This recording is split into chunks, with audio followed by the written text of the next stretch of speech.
Bonjour à tous. Donc, on va démarrer dans quelques minutes. On attend encore quelques minutes pour les gens qui vont arriver un petit peu en retard, comme d'habitude. Donc, je vais vous expliquer un petit peu comment ça marche. En attendant, je vais vous demander tous d'activer votre vidéo, si ça ne vous dérange pas, sauf si vous avez des choses que vous ne voulez pas montrer chez vous. Mais sinon, activez votre vidéo, ça me permettra de vous voir, c'est plus sympa. J'ai un grand écran devant moi, une grande télé, donc je vous vois tous. Presque comme si on était ensemble dans la même salle. Pendant l'atelier, mettez tous votre micro en off, sur mute. Mais dès que vous avez besoin de prendre la parole, vous pouvez l'activer. Et il y a aussi même une façon de lever la main si vous regardez. Mais sinon, vous pouvez écrire aussi toutes vos questions sur le chat. Il y a une partie conversée ici en bas. Vous pouvez poser toutes vos questions. Et voilà, activer. On aura, on va dire, pendant les 40 premières minutes d'atelier, posez vos questions à l'écrit. Et après, on aura 20 minutes de questions. Et en fonction du nombre de personnes qui posent des questions, vous pourrez aussi poser vos questions directement en activant votre micro. Voilà, ça fait plaisir de vous voir. Plusieurs têtes connues, amis, famille et des gens que je ne connais pas encore. On va avoir le plaisir de découvrir aujourd'hui. Avant qu'on débute, du coup, dans les quelques minutes, en laissant les dernières personnes rentrer, je vais vous demander d'écrire sur le chat en 2-3 mots ce que vous attendez aujourd'hui sur la respiration. C'est un thème assez vaste, en fait, la respiration. Vous allez voir que ça a des applications aussi bien au niveau physique pour booster notre niveau de forme qu'au niveau émotionnel et mental. Donc, peut-être que vous avez des attentes particulières. Donc, si vous pouvez rentrer dans le chat et en 2-3 mots me mettre ce que vous attendez, ça va me permettre de personnaliser aussi l'atelier d'aujourd'hui. Voilà, à vos claviers.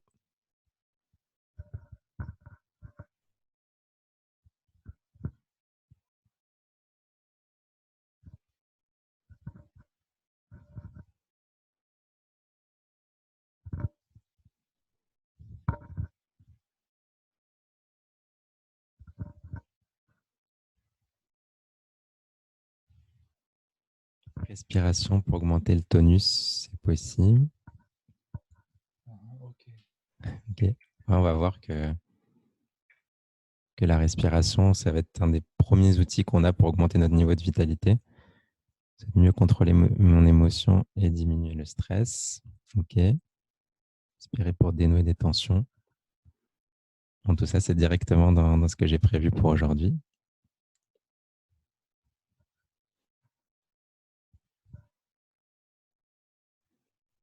Si vous ne mettez pas votre cam, il n'y a pas de problème. Si pour une raison ou une autre, vous ne pouvez pas la mettre, il n'y a pas de problème. C'est juste que c'est plus interactif pour moi de vous voir. Respiration, tonus, diminuer le stress, avoir des informations nouvelles sur la chose pour gérer les émotions, contrôler, améliorer la qualité de la respiration. Mon jardin en Hollande, juste curieux. On pourrait tous faire cet atelier respiration dans un jardin en Hollande, ce serait plus sympa. Apprendre à ne pas bloquer la respiration, ok, ça marche.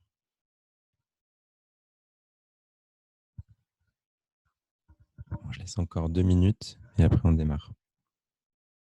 Ceux qui n'ont pas encore marqué sur le chat quelques mots pour que je vois s'il y a d'autres demandes. Pour l'instant, ce qui se dégage de ce que vous me dites, c'est comment est-ce qu'on booste son corps, sa vitalité par la respiration et comment est-ce qu'on gère les émotions.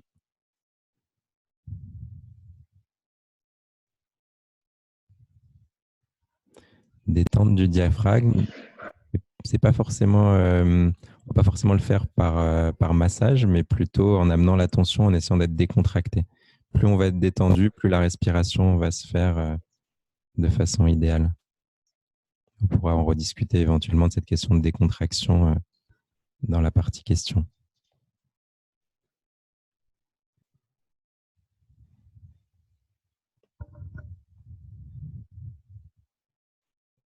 Sonia, tu as réussi à nous entendre. Je pense que tout le monde écoute, mais je ne sais pas si Adjal a levé la main. Donc, je pense qu'on avait appris à lever la main.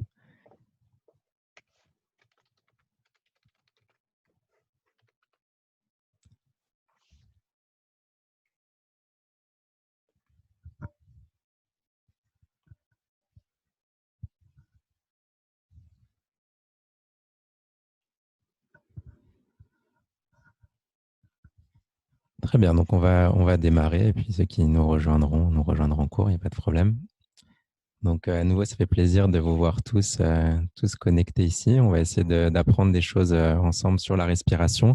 Ça va être une partie théorique, mais surtout pratique. Mon objectif aujourd'hui, c'est de vous faire découvrir de façon vraiment concrète, pratique, comment est-ce qu'on respire de façon plus profonde, comment est-ce qu'on met en place des rythmes dans la respiration et quel impact ça peut avoir. Donc, je vais vous passer des choses les plus concrètes possibles, les plus pratiques possibles. Ceux qui entraînent déjà la respiration depuis un moment, que ce soit avec nous dans notre école ou par ailleurs, là aujourd'hui, on va plutôt voir vraiment les bases. Vous allez apprendre quand même quelques choses nouvelles, mais principalement aujourd'hui, cet atelier, il est fait pour les débutants, les gens qui ne connaissent pas forcément le sujet. Mais à la fin, dans les questions, n'hésitez pas à poser des questions plus précises ou plus avancées si vous voulez que j'y réponde. Donc, la première chose qu'on va faire ensemble, c'est de percevoir la chose suivante. On est tous en train de respirer, mais ma question, c'est comment est-ce qu'on est en train de respirer? Donc, vous allez faire la chose suivante. Vous allez mettre le dos droit parce que c'est plus facile de respirer. Et simplement, vous allez observer comment vous respirez. Vous allez essayer de ne pas interférer dans la respiration pour l'instant. Après, on va apprendre à interférer et respirer différemment. Mais vous allez essayer simplement d'amener l'attention sur la respiration et de percevoir comment est votre respiration. Vous pouvez, si vous voulez, fermer les yeux ou garder les yeux ouverts, mais simplement concentrez-vous et essayez de percevoir comment vous respirez. Est-ce que cette respiration est courte? Est-ce que cette respiration est profonde? Est-ce que cette respiration se fait plutôt avec la partie basse, avec la partie du ventre ou une respiration assez haute? Donc, prenez quelques secondes simplement pour observer comment est-ce que vous respirez naturellement.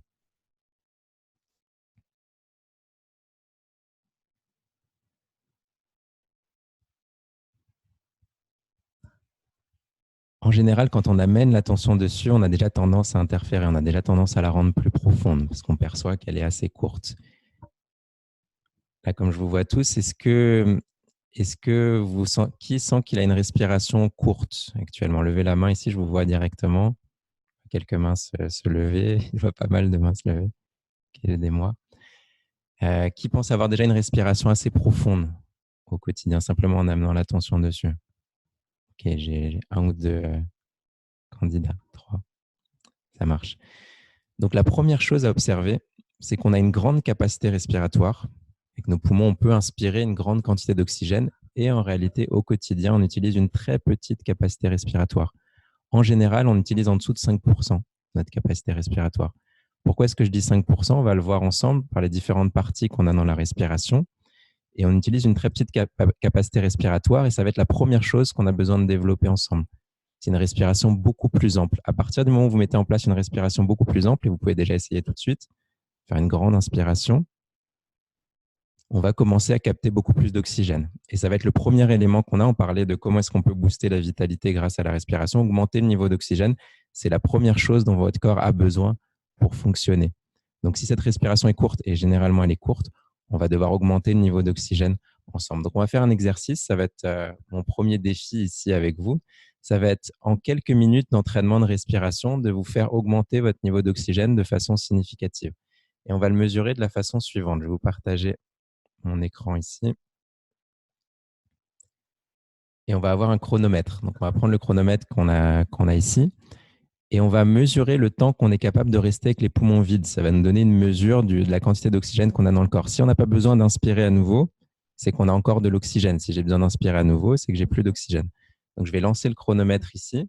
Vous allez simplement expirer et rester avec les poumons vides. Vous expirez bien l'air et vous restez avec les poumons vides le plus longtemps possible. Quand vous avez besoin d'inspirer, vous inspirez à nouveau. Donc, on va essayer. C'est parti. On expire tout l'air. Et on reste avec les poumons vides le plus longtemps possible.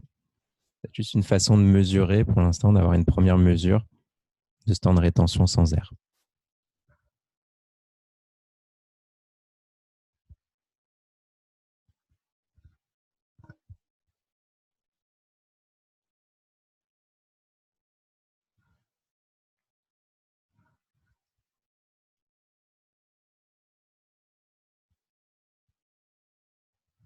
Donc, j'en vois certains qui ont déjà commencé à inspirer. Il y a toujours une personne en général dans les ateliers de respiration qui reste longtemps, longtemps, longtemps.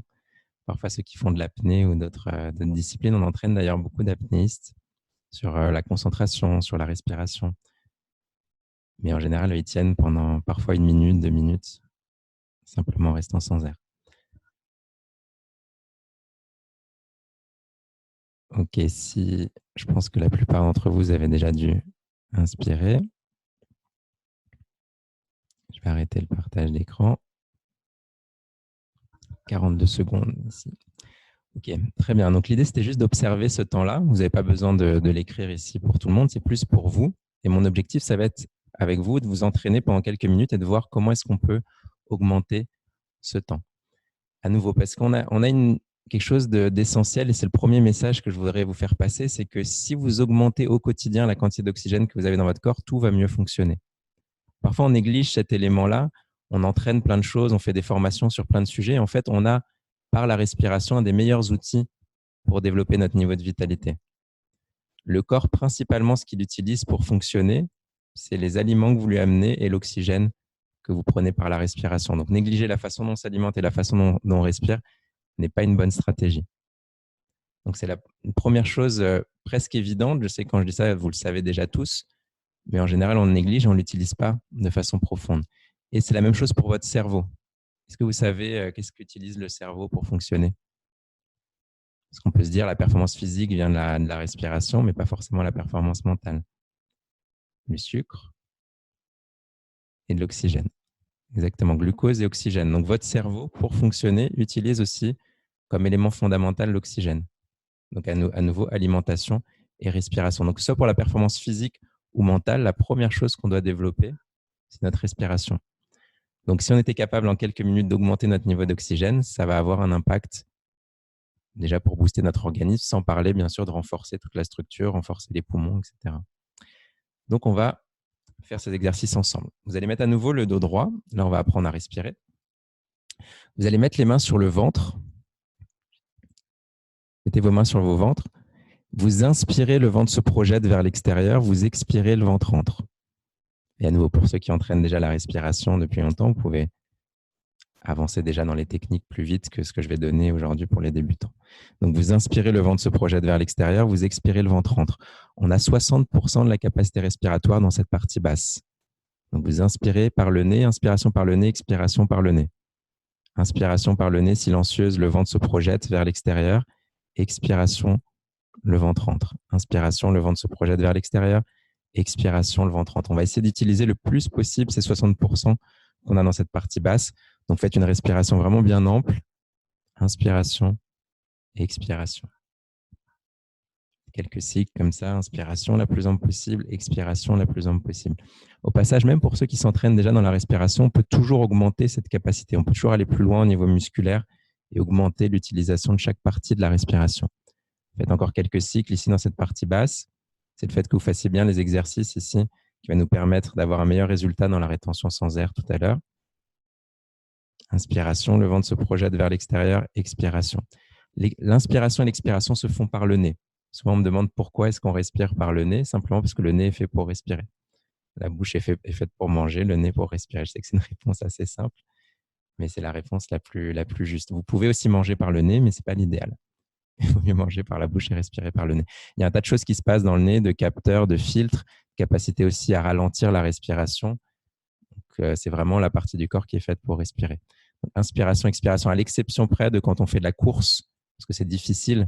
Et là, éventuellement, on peut, ou quand on fait de la natation, c'est vraiment les exceptions, mais sinon, au quotidien, toujours respirer par le nez. On va utiliser la partie médiane. Maintenant, vous allez mettre les mains sur les côtes. Vous allez mettre les mains sur les côtes. Vous inspirez, ça s'écarte. Vous expirez, ça se rapproche. Si jamais vous pouvez, au niveau de votre caméra, me montrer où vous mettez vos mains, je vais pouvoir vérifier si c'est bien à la bonne hauteur. Est-ce qu'on doit être ni trop haut, ni trop bas? Je vais essayer de vous le montrer ici. Le vent, c'est à ce niveau-là. Donc, les mains au niveau des côtes. Les deux mains au niveau des côtes. Vous inspirez, ça s'écarte. Vous expirez, ça se rapproche. Autant dans la partie basse, c'est un mouvement vers le haut. Là, vous devez sentir un léger mouvement vers le côté. Vous inspirez, ça s'écarte. Vous expirez, ça se rapproche. Ça m'a l'air bien ce que vous faites tous. Essayez d'avoir les mains plus proches, les deux mains qui se touchent sans se croiser. Ça va vous permettre de voir si les mains s'écartent légèrement en inspirant et se rapprochent en expirant. On a 30% de la capacité respiratoire dans cette partie médiane. Donc, on avait 60% en bas, 30% ici dans cette partie médiane. On inspire, ça s'écarte.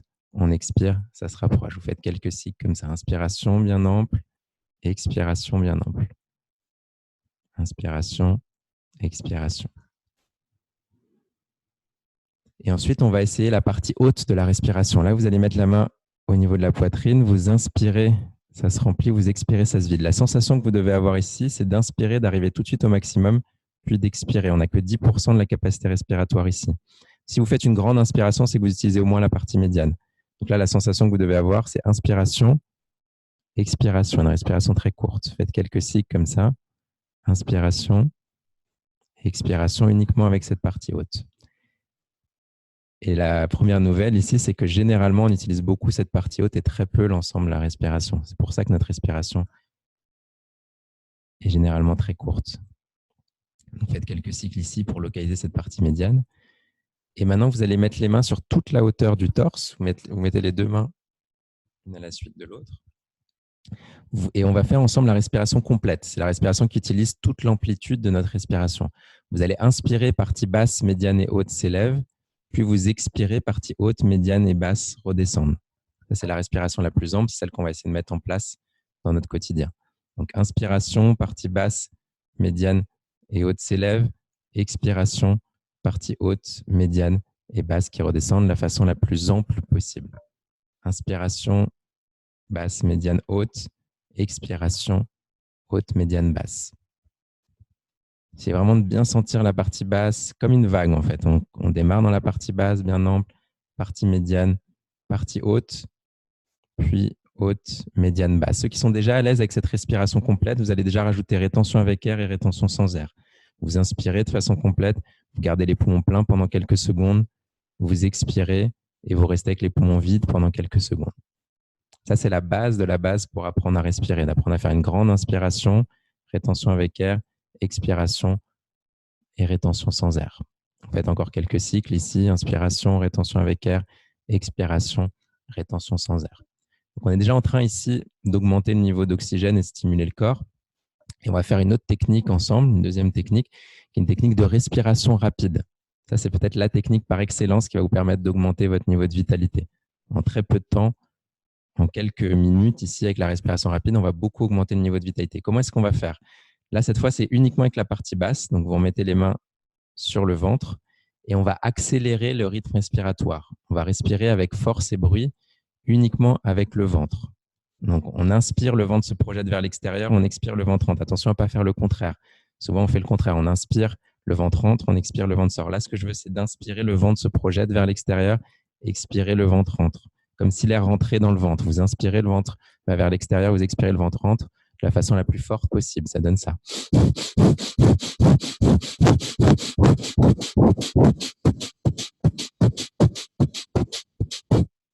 Je le fais assez vite. Vous n'êtes pas obligé de le faire aussi vite. Privilégiez l'amplitude si vous n'êtes pas encore habitué. Inspiration, expiration. Et si jamais vous vous sentez étourdi dans la technique, simplement ralentissez le rythme. C'est juste une indication de votre cerveau qu'il a beaucoup d'oxygène. Ce n'est pas un problème en soi. Mais si vous sentez que c'est trop d'oxygène, vous ralentissez le rythme. Faites toujours cet exercice assis ou allongé, comme on peut justement se sentir un peu étourdi. On peut toujours au sol. Il n'y a pas de risque en particulier, mais il faut le faire assis. On continue encore le plus fort possible. C'est là que vous allez gagner vraiment le challenge d'augmenter votre niveau d'oxygène le plus possible. Donc, on continue.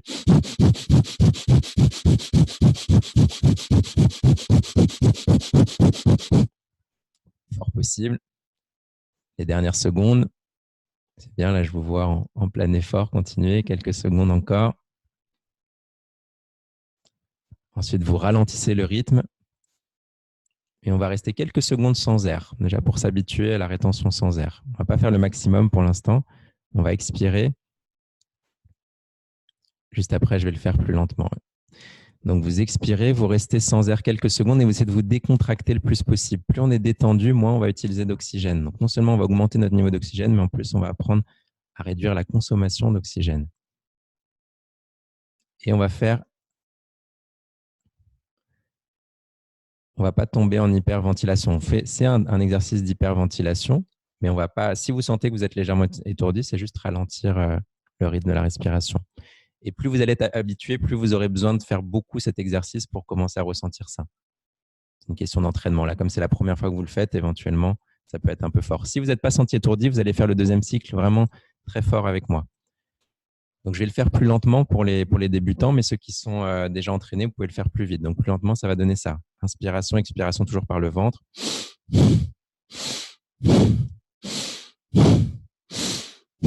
Avec mon inspiration et mon expiration font le plus de bruit possible. Donc, on continue.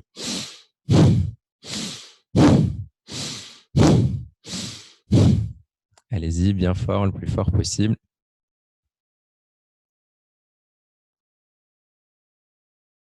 Continuez, continuez.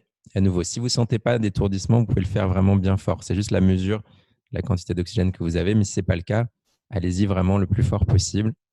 On continue.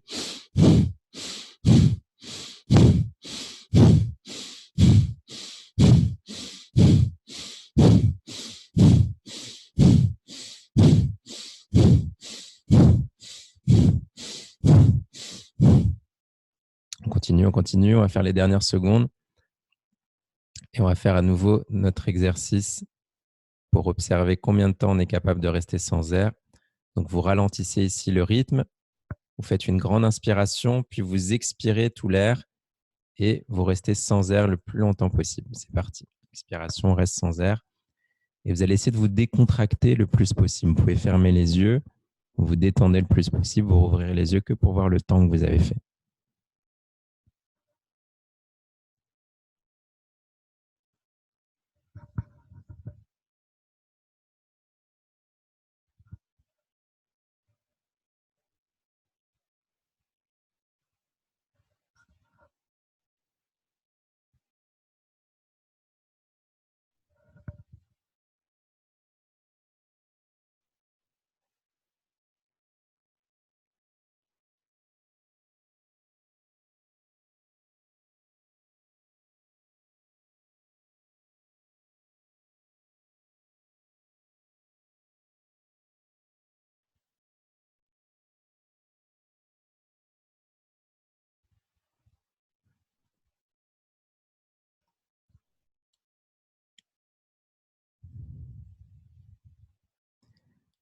Et là, vous allez écrire sur le chat le nombre de secondes en plus que vous avez fait par rapport à la première fois que vous avez testé. Là, naturellement, il y en a qui sont encore en train de faire une rétention. Si on est un peu entraîné, on peut faire des rétentions assez facilement, entre 1 et 2 minutes. 20 secondes seulement, c'est pas mal. Surtout si tu avais mis que ça a doublé ton temps. Si on a réussi à doubler la quantité d'oxygène en quelques minutes, c'est déjà super. De 25 à 50, 30, 25, 20, 15, de 35 à 60, super. 30 de plus. On va laisser encore quelques secondes éventuellement pour les plus entraînés. 1 minute de plus, de 30 à 58. OK. 67 secondes de plus, super. Bon, là, on a 2 minutes. Bon, ceux qui sont encore en train de garder les poumons vides, vous pouvez m'écrire ici, mais je vais arrêter le partage.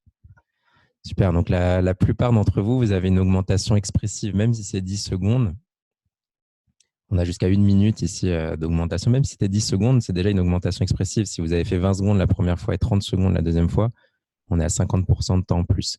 On a joué sur quoi? On a joué sur l'augmentation de l'oxygène dans le corps. Et à nouveau, c'est ce dont le corps a besoin et le cerveau pour fonctionner. Et on a joué aussi sur le fait d'utiliser moins d'oxygène en se décontractant davantage. Toutes les tensions que vous gardez au quotidien, c'est aussi la respiration va aussi nous aider à ça, à diminuer le niveau de tension, consomment des ressources, consomment de l'énergie, consomment de l'oxygène. Donc, plus vous êtes décontracté, plus ça va vous aider à rester longtemps. Et c'est vraiment une indication, ça vous aide à rester longtemps dans la respiration, mais ça vous aide à avoir plus d'énergie au quotidien. Comme vous observez justement les éléments qui vous demandent de respirer, c'est aussi une connaissance de soi qui vous permet de percevoir qu'est-ce que vous utilisez au quotidien comme ressources. Et le premier élément que vous devez développer pour utiliser moins de ressources, c'est le niveau de décontraction. D'abord, niveau de décontraction au niveau physique. Vous pouvez observer si votre corps est bien détendu, si les épaules sont relâchées, si le torse est décontracté, si les bras sont relâchés. Toutes les tensions qui ne sont pas nécessaires consomment de l'oxygène et consomment des ressources de manière générale. Et cette tension, elle n'est pas que au niveau physique, c'est aussi la tension émotionnelle qui nous fait consommer de l'oxygène. Vous pouvez être sûr dans cet exercice, si vous restez sans air et que vous êtes en train de penser « Oh mon Dieu, quand est-ce que j'ai besoin de respirer ?» et que ça vous prend au niveau émotionnel, vous consommez aussi une grande partie de vos ressources. Donc, on va essayer d'amener de plus en plus, quand on entraînera davantage cet exercice-là, une décontraction au niveau physique, une décontraction au niveau émotionnel et même une décontraction au niveau mental. C'est-à-dire que si vous faites tourner beaucoup vos pensées, les pensées aussi consomment des ressources. Donc, on va essayer d'amener cette notion de décontraction au niveau physique, émotionnel et mental pour réduire notre consommation d'oxygène et réduire notre consommation d'énergie de manière générale. Très bien. Donc là, on a vu la première chose que je vous ai apporté aujourd'hui, c'est des techniques simples, respiration profonde avec rétention, on ira un peu plus loin tout à l'heure, respiration rapide, tout ça pour augmenter de façon, vous voyez qu'on a fait juste quelques minutes de respiration, mais avec ces quelques minutes au quotidien, vous avez la capacité de booster votre niveau de vitalité. Et on voit vraiment tout de suite le résultat. Pour ceux qui sont entraînés avec la respiration rapide, en quelques minutes, vous sentez que vous n'êtes pas dans le même état avant et après. C'est ça qui est intéressant. Deuxième chose sur laquelle vous m'avez tous demandé, tous posé des questions, c'est comment est-ce qu'on gère mieux le stress et comment est-ce qu'on gère mieux les émotions. Je pense qu'on aura prochainement un atelier uniquement sur la gestion du stress, donc on verra d'autres outils. Aujourd'hui, on va voir comment est-ce qu'on peut utiliser la respiration pour la gestion du stress et la gestion des émotions. Et la première chose que je vais vous faire remarquer, je ne sais pas si certains d'entre vous l'avaient déjà remarqué auparavant, c'est le lien très profond entre émotion et rythme respiratoire. À chaque fois que vos émotions changent, votre rythme respiratoire change. Vous aviez déjà perçu ça auparavant? Levez la main ceux qui l'avaient déjà perçu. Ok. Donc la moitié d'entre, un peu plus de la moitié, vous avez déjà perçu le lien. Il y a un lien très profond entre les deux. À chaque fois qu'on est stressé, notre respiration devient plus courte. Quand on est en colère, notre respiration change. Quand on est triste, notre respiration change. Quand on est calme, notre respiration change. Donc chaque type d'émotion va avoir un impact sur notre rythme respiratoire. Et même si vous ne l'aviez pas observé jusqu'ici de façon consciente, on en a tous une perception. C'est-à-dire on a l'habitude de regarder chez notre interlocuteur le rythme de sa respiration pour voir dans quel état émotionnel il est. Si je vous parle ce matin et qu'on est ensemble et que j'accélère mon rythme respiratoire, ça va changer la perception que vous avez de moi. Je me dis « Bonjour, j'espère que vous allez bien. Je suis très content de vous donner cet atelier et très détendu. » Et là, vous me regardez et me dites « Waouh, il se passe quelque chose. » Et qu'est-ce que j'ai changé? Je n'ai pas changé mon émotion, j'ai juste changé le rythme de ma respiration. Donc, on a l'habitude de percevoir respiration courte, émotion instable. Et à l'inverse, si je fais une respiration très lente, vous allez aussi changer la perception que vous avez de moi. Si je respire très lentement, et je vous dis, je suis très content de vous parler ce matin, mais j'ai un niveau de stress énorme. Un niveau de tension ici terrible. Je sens une pression très forte. Et à nouveau, ça ne colle pas. Un discours que je suis en train d'avoir et le rythme de ma respiration ne colle pas. Donc, vous avez l'habitude d'observer, de dire tiens, respiration lente, état émotionnel stable. Donc, il y a un lien vraiment très profond entre les deux. À nouveau, consciemment ou inconsciemment, on l'avait tous déjà perçu. Et ce qui va être intéressant et ce qu'on va apprendre aujourd'hui, c'est que l'émotion a un impact sur notre rythme de respiration, mais ce qui est très intéressant, c'est que la réciproque est vraie. C'est-à-dire qu'en travaillant sur le rythme de ma respiration, je vais pouvoir transformer mon émotion. Si ma respiration est lente, c'est extrêmement difficile de rester dans le même état d'instabilité émotionnelle. Si vous êtes en colère ou triste de façon très forte et que pendant plusieurs minutes, vous êtes capable d'avoir une respiration rythmée, c'est très difficile de maintenir le même niveau d'énervement. Quasiment impossible physiologiquement. Vous créez les conditions pour changer cette émotion. Et c'est là qu'on a un outil formidable au niveau émotionnel.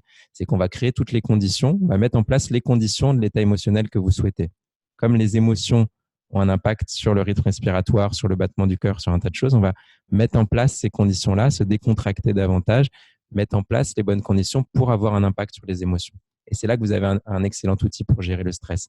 Vu que le stress amène une respiration plus courte, si vous êtes capable consciemment de faire une respiration plus lente, ça va nous aider à gérer le stress. Quand on est stressé, le fait d'arrêter de respirer aide. Pas le fait d'arrêter de respirer, mais le fait d'avoir une respiration rythmée, c'est-à-dire inspirer, bloquer la respiration avec les poumons pleins, expirer, bloquer la respiration avec les poumons vides. Et déjà, de manière générale, la première chose, avoir une respiration ample. À partir du moment où vous avez une respiration ample, non seulement vous amenez de l'oxygène à votre corps, mais votre corps comprend que vous êtes dans une situation où vous pouvez vous détendre, vous êtes dans une situation de confort. Donc, la respiration profonde va vous aider. Donc, c'est ce qu'on va essayer de faire ensemble. On va essayer de jouer sur les rythmes respiratoires pour créer un état émotionnel souhaité. On ne va pas créer une émotion ensemble ici en direct, mais vous pourrez le tester vraiment dans votre quotidien. Respiration plus profonde va vous aider directement. Comment est-ce qu'on peut jouer avec les rythmes respiratoires? Donc, les rythmes respiratoires, c'est déjà d'avoir les 4 phases. Inspiration, rétention avec air, expiration, rétention sans air. Et on peut jouer avec ces différentes phases. On peut mettre différentes proportions dans ces phases-là. En lien avec la cohérence cardiaque, oui, c'est aussi de cette façon-là, la cohérence cardiaque travaille sur les rythmes de la respiration. Et donc, qu'est-ce qu'on va pouvoir jouer sur quoi on va pouvoir jouer, par exemple? L'expiration lente va nous aider à nous décontracter. Donc, les rythmes avec une très lente expiration nous permettent de nous décontracter. Les rythmes où il y a une grande inspiration et rétention avec air nous permettent d'augmenter le niveau de vitalité. Naturellement, si vous voulez gagner en vitalité, vous inspirez et gardez les poumons pleins, va vous amener beaucoup de vitalité. Une très longue expiration, on expire très lentement, va nous aider à nous décontracter. Donc, inspiration et rétention avec air stimule le corps. Expiration nous permet de décontracter. La rétention sans air peut nous permettre de prolonger un état de décontraction, mais aussi peut nous permettre de stimuler. Il y a un peu les deux dans la rétention sans air. Si on se met à respirer très vite quand on s'énerve, ça peut aussi calmer l'interlocuteur. Je ne sais pas quelle est ta stratégie de respiration très rapide, de faire peur peut-être à l'autre. Mais on pourra voir aussi un tas d'autres stratégies sur la gestion des conflits et sur les disputes, qui est un autre terme. Bien sûr, au lieu de lui crier dessus, c'est mieux de respirer. Et donc, là, qu'est-ce qu'on va faire ensemble? On va essayer en quelques minutes de transformer l'état dans lequel on est. Et donc, la première chose que je vais vous donner pour transformer l'état dans lequel vous êtes, c'est que vous preniez conscience de combien de temps dure un cycle respiratoire complet. Combien de temps dure votre cycle respiratoire complet? Qu'est-ce que j'entends par là? Inspiration et expiration, combien de temps ça dure en général? Et quand vous avez observé votre respiration au tout début de l'atelier, sans doute que ça a duré 1 seconde, 2 secondes, 3 secondes au maximum. Donc, on a une respiration d'un ensemble d'un cycle respiratoire très court. Et on va essayer ici quelques cycles ensemble de faire une respiration beaucoup plus lente et de mettre en place un cycle respiratoire, si possible, proche de 30 secondes, voire 1 minute. Pour ceux qui sont entraînés, on peut aussi faire des cycles respiratoires de 2 minutes. Et le fait de transformer ce cycle respiratoire dans son ensemble va nous mettre nécessairement dans une émotion profondément différente de ce qu'on est en train de vivre auparavant. Donc, on va réessayer ici. Je vais vous mettre à nouveau le chronomètre pour que vous voyez le temps d'un cycle respiratoire.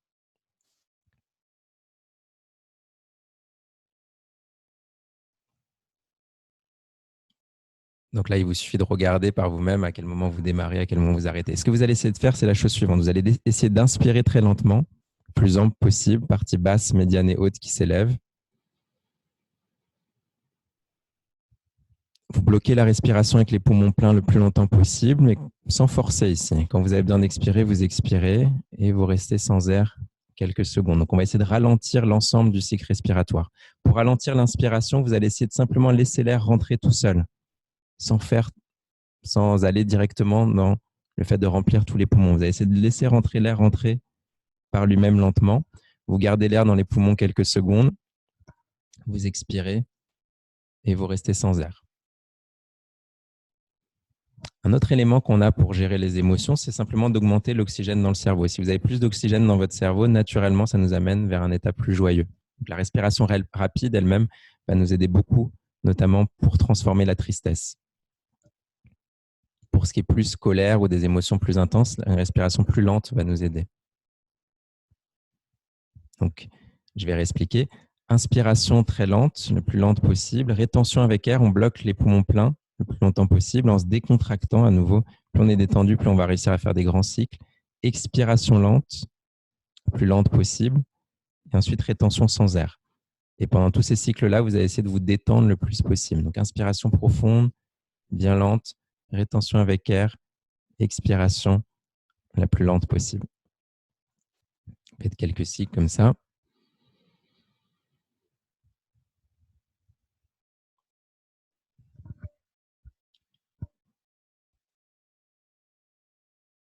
Très bien.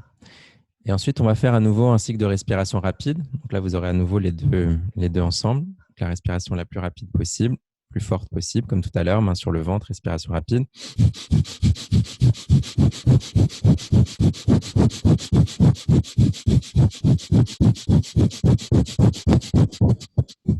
De nouveau, vous pouvez le faire plus lentement que moi. Vous pouvez le faire à ce rythme-là.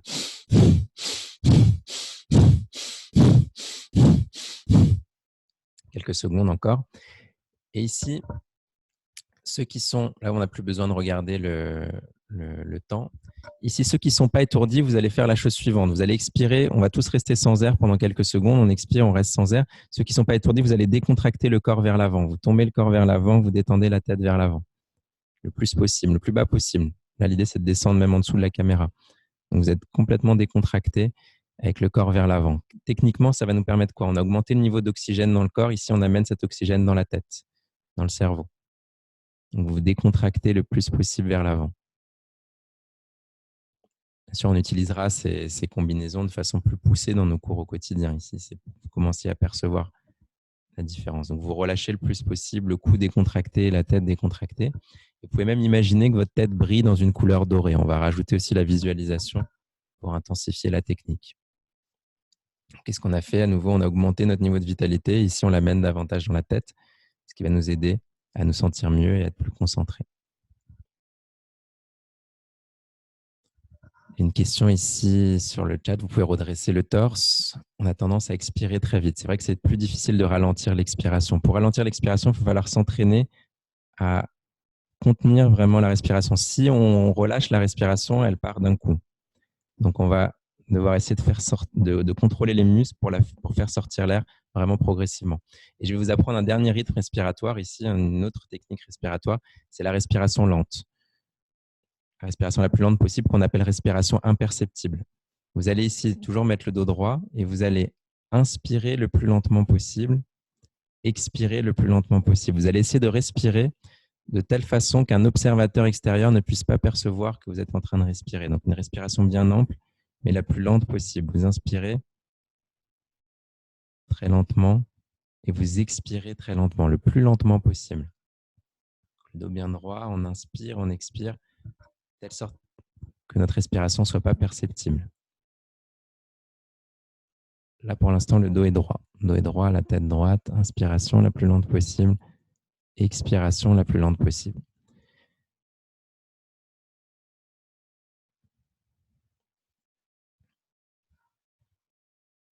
Faites quelques cycles comme ça. Inspiration, expiration. Vous pouvez fermer les yeux en faisant cette respiration lente. Vous devez respirer si lentement que si on mettait une feuille en dessous de votre nez, la feuille ne bougerait pas. Essayez de faire inspiration, faire entrer l'air le plus lentement possible, faire sortir l'air le plus lentement possible. C'est ce qu'on appelle la respiration imperceptible. Très bien, vous pouvez rouvrir les yeux. Donc, on a déjà ici 3 techniques respiratoires. Vous pouvez déjà apercevoir qu'après les 10-15 minutes au total qu'on a fait de respiration, on n'est pas dans le même état. On n'est pas dans le même état au niveau mental, on n'est pas dans le même état au niveau physique. Et donc, vous avez 3 techniques respiratoires ici. La respiration rythmée, qu'on peut faire tous les jours, respiration rapide, qu'on peut faire aussi tous les jours, et la respiration lente, la respiration imperceptible, qui va nous aider à mieux gérer les émotions. Les inspirations, expirations se font uniquement par le nez. Oui, uniquement par le nez. À nouveau, on pourrait respirer par la bouche. Il y a certaines techniques respiratoires, mais qui sont vraiment minoritaires, qui se font par la bouche. Mais sinon, on va quasiment toujours respirer par le nez, à nouveau, parce que c'est fait pour respirer et que ça va nous permettre de contrôler le rythme de la respiration. Ça nous permet de filtrer l'air. Il y a un tas de fonctions qui se font par le nez, qui ne se feraient pas par la bouche. Donc, une chose essentielle qu'on a apprise aujourd'hui, c'est que si on met en place un rythme respiratoire qui correspond à une émotion stable, on va influencer de façon très forte nos émotions. Et donc, la question que je vais vous poser ici, c'est est-ce que du coup, on a une solution miracle? Il suffirait du coup de respirer pendant quelques minutes de façon complète et de façon rythmée pour gérer toutes les émotions. Et je vous dirais, avant que vous répondiez à cette question, que physiologiquement, c'est le cas. C'est-à-dire, si vous respirez pendant plusieurs minutes de cette façon-là, c'est impossible physiologiquement d'avoir le même niveau d'instabilité émotionnelle. Si vous êtes très énervé et que pendant plusieurs minutes, vous faites cette respiration, c'est impossible d'avoir le même énervement. Et donc, ma question, c'est du coup, est-ce que c'est miracle? Est-ce qu'il suffit de respirer, de savoir respirer pour gérer toutes les émotions? Oui, non, pourquoi? Et je maintiens mon affirmation. Si on était capable de respirer pendant plusieurs minutes de cette façon-là, la plupart des émotions seraient gérées. J'ai un non, mais ma question, c'est pourquoi? Pourquoi non? Pourquoi est-ce que ça ne suffit pas?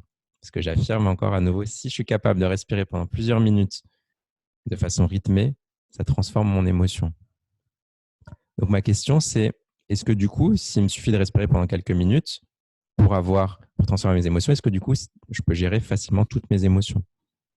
Nous avons nos automatismes, oui, c'est vrai.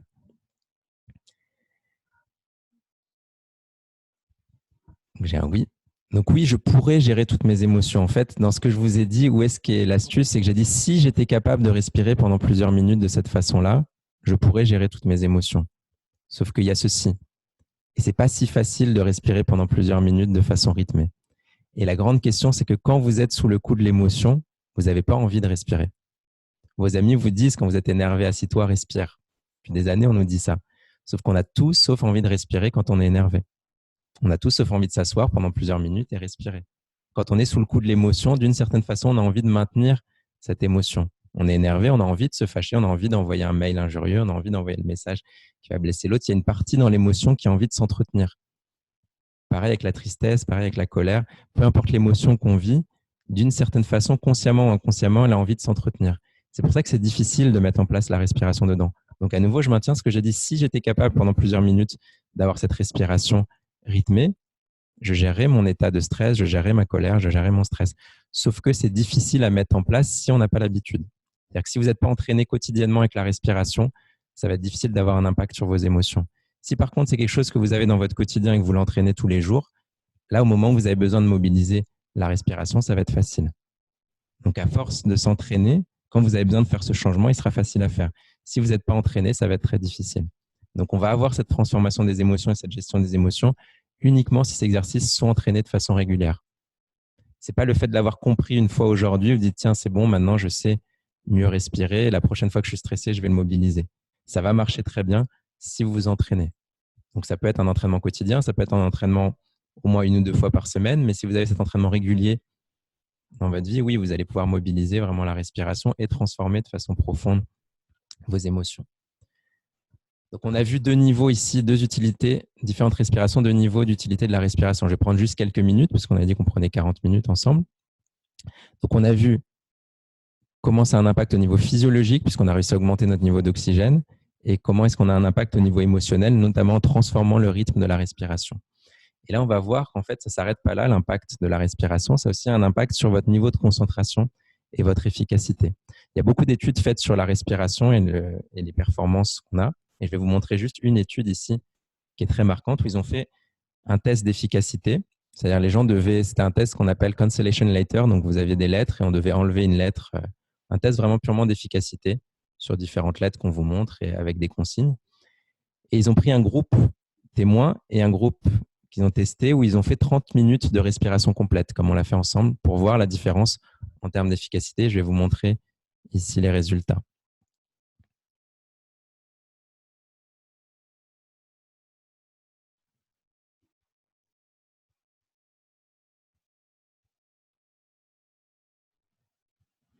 Donc, sur 30 minutes de respiration consciente, simplement 30 minutes de respiration consciente, ça réduit le nombre d'erreurs que les personnes faisaient de 33%. On a eu un tiers d'erreurs en moins. Imaginez combien d'entreprises ou d'universités aimeraient avoir un outil qui, simplement en le faisant 30 minutes et que vous avez sur vous qui est gratuit, vous permettrait de diminuer vos erreurs d'un tiers. Si on avait eu, moi, ce qui m'a étonné dans cette étude, c'est pas le fait qu'il y ait un impact sur le nombre d'erreurs, c'est vraiment le pourcentage. J'aurais imaginé que c'est plutôt 5%. Si on avait eu déjà 5% de diminution d'erreurs, ça aurait déjà été fantastique. Mais on a eu ici un tiers des erreurs en moins. Pourquoi? Parce qu'à travers une respiration plus profonde, on a augmenté le niveau de vitalité et on s'est stabilisé au niveau émotionnel et mental. Donc, quand on vous demande une performance de concentration, vous êtes beaucoup plus efficace. Et ils sont allés plus loin dans cette étude. Ils ont fait aussi 30 minutes de respiration alternée. Qu'est-ce que c'est que la respiration alternée? C'est inspirer par une narine, expirer par l'autre narine. C'est assez facile à faire. C'est juste inspirer. On bouche une narine, on inspire par une narine. On bouche l'autre narine, on expire. On inspire, on expire, on inspire, on expire. Pas difficile à mettre en place. À nouveau, c'est des gens qui n'avaient jamais entraîné la respiration. Et sur 30 minutes de respiration alternée, ça a réduit les erreurs de 42%. Ils sont allés plus loin dans cette étude. Ils ont essayé d'observer dans le cerveau comment est-ce que la respiration avait un impact. Et ils se sont rendus compte que la respiration par la narine droite travaillait sur le cerveau gauche, plus sur la partie gauche du cerveau, et la respiration avec la narine gauche plus sur la partie droite du cerveau. Et que ça avait un impact sur le niveau de la mémoire, sur la concentration, sur l'efficacité. Et donc, à nouveau, ce qui est intéressant, c'est vraiment le pourcentage ici pourcentage d'impact en termes d'efficacité. Donc, non seulement en entraînant la respiration, on va augmenter notre niveau physique, on va mieux gérer les émotions, mais en plus, on va avoir une performance mentale intéressante. Et ce que je vous demande ici, ce que je trouve intéressant, c'est pas forcément de lire des milliers d'études, c'est de vous en convaincre vous-même, de le ressentir en fait.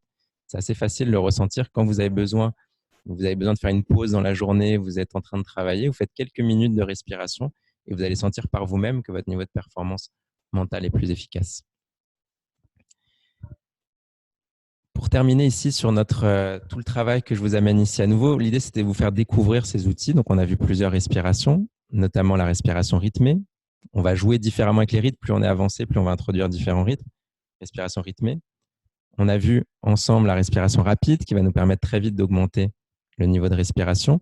On a vu la respiration imperceptible, la respiration la plus lente possible. Et à nouveau, mon encouragement, vous pouvez utiliser vraiment ces techniques et commencer à les mettre dans votre quotidien. Vous pouvez les entraîner, on les entraîne ensemble. Nous, bien sûr, on a des cours quotidiens et des entraînements assez courts donc pour entraîner toutes ces techniques-là. Mais l'idée principale que je vais vous passer aujourd'hui, ça va fonctionner si vous vous entraînez régulièrement. À différents niveaux. Vous voulez plus de forme physique, vous voulez mieux gérer le stress, ça va fonctionner, mais c'est des exercices qu'on doit faire au quotidien. Et pour vous présenter en quelques mots, justement, les autres techniques qu'on va avoir et qui vont nous servir pour la gestion des émotions et pour la forme physique, on va avoir en fait dans notre méthode un ensemble d'outils. Respiration, forme physique, on travaille sur la force, sur la souplesse, décontraction, visualisation, concentration, méditation. Donc c'est toute la partie gauche ici qu'on a dans nos techniques. On a des cours quotidiens et des entraînements de 30 minutes et des entraînements d'1 heure sur l'ensemble de ces techniques-là. Et il y a toute une partie de concepts, ce qu'on est en train de voir ensemble, d'une certaine façon, c'est les concepts, c'est la théorie, sur l'intelligence émotionnelle, la gestion du stress, connaissance de soi, etc. Donc, on a un ensemble de cours théoriques et pratiques qui nous permettent de travailler sur toutes ces questions-là. Donc, mon invitation, bien sûr, là, on est tous dans une période assez particulière. Donc, on a offert les cours à un tarif vraiment quasiment donné pour cette période-là, pour pouvoir vous aider à gérer le stress et être plus en forme.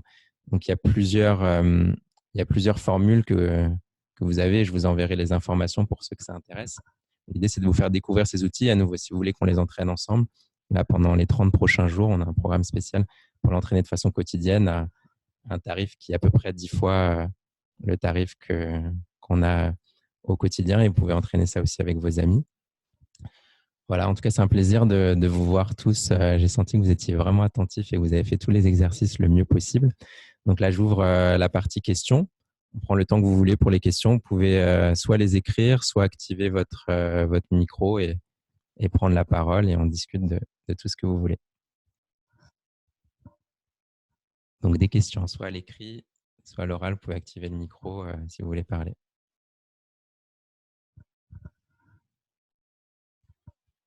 Vous pouvez aussi lever la main dans le chat et que je vous donne la parole. Vous aviez plein de questions pendant. Maintenant que c'est le temps pour poser des questions, vous n'avez plus de questions. Oui? C'est tout. Merci beaucoup. Ok, super. Sais-tu où peut venir la tension au niveau des cervicales? Alors, il y a 2 parties du corps où on a tendance à garder beaucoup de tension. Cervicale, épaule et le ventre. C'est généralement pour la plupart d'entre nous et la mâchoire aussi. Il y a 3 parties du corps qu'on doit apprendre en priorité à décontracter. C'est la mâchoire, les épaules et le cou et le ventre. Et là, on a une autre technique qui va nous aider à faire ça. D'où ça vient? C'est simplement la pression, en fait. La pression va faire que notre corps se contracte. Quand votre corps est contracté, il a tendance à se tendre ici. Vous pouvez faire le test pendant quelques secondes et voir la quantité d'énergie que ça utilise, le fait d'être contracté. Vous pouvez essayer de contracter les bras, contracter le cou, contracter les abdos. On va faire ça pendant quelques secondes ici. Si on contracte tout notre corps, vous allez voir que ça consomme une quantité d'oxygène et de ressources d'énergie énorme. Même si on fait ça pendant 5 secondes, 10 secondes. Donc, le fait d'apprendre à se décontracter va nous aider beaucoup. Pour ça, c'est la technique principale qu'on a, c'est la technique de décontraction qu'on a dans quasiment tous nos entraînements. On entraîne la respiration, on entraîne différentes choses et à la fin, on fait une décontraction pour assimiler. Et la décontraction, en quoi ça va consister? Ça va consister à amener la tension sur une partie du corps et apprendre à la décontracter. Donc, on a deux choses à développer pour ça. La localisation de notre conscience, être capable d'amener l'attention de façon précise sur une partie du corps. Et ensuite, être capable de communiquer avec le corps, de lui envoyer l'indication de décontraction. Et à partir du moment où on développe ces 2 capacités-là, localisation de l'attention et capacité à communiquer, à imaginer quelque chose, qu'on appelle aussi la visualisation, la mentalisation. On va associer ces deux techniques-là, localisation de la conscience et mentalisation, pour apprendre à décontracter différentes parties du corps. Donc, sur les cervicales, la solution, c'est quoi? D'être capable d'être localisé, enfin la solution. Il n'y a pas une solution miracle parce que c'est assez difficile d'enlever ces tensions, mais comment est-ce qu'on va pouvoir progresser là-dessus en localisant la tension de la façon la plus précise possible et d'amener l'indication de décontraction. Pas vraiment des questions. J'utilise le tango dans ma formation de massage actuellement. Rappelez les cours préparation pour le sommeil. Avant de se coucher, on doit faire une respiration lente. Pour le sommeil, il y a plusieurs choses possibles. En effet, déjà, le fait de ralentir la respiration va nous aider, nous amène dans un état plus calme. Donc, ça peut nous aider. La respiration rapide est conseillée toute la journée, sauf juste avant de dormir. Pas le moment de faire la respiration rapide puisque ça nous réveille. Donc, les rythmes respiratoires très lents vont nous aider en effet pour dormir. Et à nouveau, ce n'est pas miracle parce qu'il peut y avoir d'autres causes, il peut y avoir un stress profond, il peut y avoir d'autres questions qui font qu'on n'arrive pas à s'endormir. Mais sur la partie émotionnelle, ça va nous aider. Donc, respiration lente va aider. Il y a un rythme respiratoire qui peut aider pour s'endormir, c'est de se rapprocher du rythme respiratoire du sommeil lui-même, qui est une inspiration un peu plus lente et une expiration plus rapide. Je ne sais pas si vous avez déjà observé des gens à côté de vous qui dorment. On a tendance à avoir cette respiration. On inspire et on expire. On inspire et on expire. On peut essayer de mettre en place cette respiration. C'est-à-dire, par exemple, inspirer en 4 secondes, expirer en 2 secondes.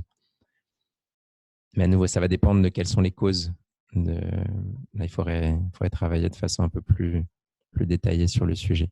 Pour s'entraîner à différents rythmes respiratoires, rapide, lent, y a-t-il un ordre à privilégier pour ne pas qu'il rentre en conflit? Très bonne question. Et ensuite, petite crampe au niveau du plexus.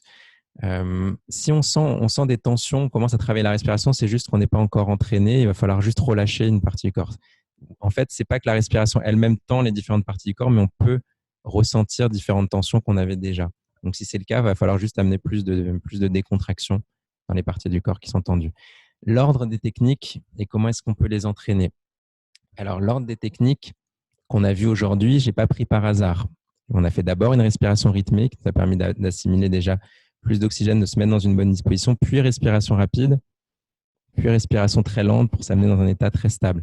Mais on pourrait éventuellement inverser l'ordre. Là, ce n'est pas un problème. En l'occurrence, pour ces deux techniques-là, on peut commencer par la respiration rapide pour arriver déjà à un niveau de vitalité beaucoup plus élevé et ensuite mettre une respiration rythmée parce qu'elle va être beaucoup plus agréable après la respiration rapide.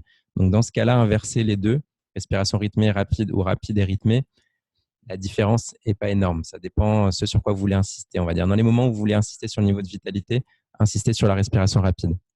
2, 3 minutes, 4 minutes. Plus on est entraîné, plus on peut le faire longtemps. Et l'indicateur, c'est que vous n'êtes pas étourdi. Si vous n'êtes pas étourdi, vous pouvez vraiment y aller à volonté. C'est une technique qu'on peut vraiment entraîner au quotidien dans n'importe quelle situation. Donc, respiration rapide pendant plusieurs minutes si vous voulez booster la vitalité. Si vous voulez être plus dans de la gestion, plus de lucidité, plus de clarté, respiration rythmée va être intéressante. Mais à nouveau, dans les cours, on introduit différents rythmes. Le rythme le plus simple qu'on peut entraîner, par exemple, c'est le même temps pour chaque phase de la respiration, ce qu'on appelle le rythme 1-1-1-1. Et ensuite, on va avancer avec différents rythmes. On peut utiliser, par exemple, le rythme 1-2-1-0. 1-2-1-0 serait quoi? Inspirer en 5 secondes, garder les poumons pleins 10 secondes, expirer 5 secondes. Et ça va nous aider à augmenter le niveau de vitalité puisqu'on a une longue rétention avec air. Le rythme 1-2-3-0 donne juste des indications ici pour... vous pouvez utiliser ces rythmes-là. Le rythme 1-2-3-0 a une longue expiration, donc il va nous aider à nous décontracter. Quand je dis 1-2-3-0, ça veut dire quoi? C'est le temps d'inspiration, le temps de rétention avec air, le temps d'expiration et le temps de rétention sans air. Donc, ça nous donne la proportion. La mesure de base, vous la choisissez, ça vous donne la proportion entre les différentes phases. Très bien. Est-ce que ça a répondu à vos deux questions? Niveau de forme, de comment booster votre forme physique grâce à la respiration et comment mieux gérer les émotions? Vous pouvez lever la main si c'est le cas. Ok. Très bien. Donc, à nouveau, je vous invite pendant cette période-là, si vous avez envie d'entraîner ces techniques avec nous, c'est vraiment le moment. C'est quasiment offert. On a pour un mois de cours avec tout compris en illimité, on le propose actuellement à 45 € par personne ou à 20 € si vous le prenez à 5, 20 € par personne. Donc, c'est quasiment offert par rapport à nos prix des cours habituels, mais bien sûr, on le fait par solidarité dans la phase qu'on vit tous actuellement, pour que vous puissiez aussi le faire avec vous, avec vos proches, parce que c'est des techniques qui, actuellement, quand on est chez soi, vont nous aider beaucoup. Oui, bonjour. Oui. Oui, bonjour. D'abord, je vous remercie. C'était très, très intéressant. Et j'ai une question, en fait, par rapport, enfin, si on commence vraiment à pratiquer des trois types de respiration, soit rythmie, rapide ou inspirative, je voulais savoir qu'avec la pratique et avec le temps, est-ce qu'on peut adopter une respiration, une telle respiration d'une manière inconsciente, quoi? Très bonne question. En effet, j'ai pas précisé cet élément-là, et c'est un élément fondamental. C'est que pourquoi est-ce qu'on s'entraîne de façon quotidienne, si possible, ou au moins plusieurs fois par semaine? C'est exactement pour ce que tu es en train d'évoquer. C'est pour que l'exercice qu'on a fait au tout début, de simplement amener l'attention sur la respiration, elle soit déjà beaucoup plus ample. Et on peut tous augmenter l'amplitude de notre respiration. Donc, plus tu l'entraînes de façon régulière, plus tu mets cette respiration quelques minutes par jour. C'est comme si tu disais à ton corps, c'est comme ça que je souhaite respirer. Donc, plusieurs minutes par jour, tu amènes ton attention, tu dis, je veux respirer de façon beaucoup plus profonde. Donc, le corps, naturellement, semaine après semaine, va comprendre que c'est cette respiration qu'il faut mettre en place. Donc, bien sûr, la respiration inconsciente des gens qui entraînent tous les jours la respiration et la respiration inconsciente des gens qui entraînent jamais la respiration n'est pas du tout la même. Donc, c'est là que c'est intéressant, en effet. C'est que plus on va s'entraîner, plus ça va devenir naturel. Non seulement ça va devenir naturel, mais il y a aussi une autre question, c'est que quand vous allez changer de rythme respiratoire, vous allez vous en apercevoir. Jusque-là, ça passait inaperçu, mais si vous entraînez au quotidien, le moment où vous êtes stressé et que votre rythme respiratoire change, vous allez le percevoir directement. Donc, vous pourrez réajuster immédiatement. Donc, la respiration devient beaucoup plus consciente. Donc, on la rend consciente. C'est un phénomène profondément inconscient, la respiration. On n'a pas besoin d'amener l'attention dessus pour que ça se passe. On la rend consciente pour l'améliorer, pour l'optimiser. Et ensuite, inconsciemment, elle s'améliore. Mais pour ça, à nouveau, ça demande une régularité dans l'entraînement. Merci.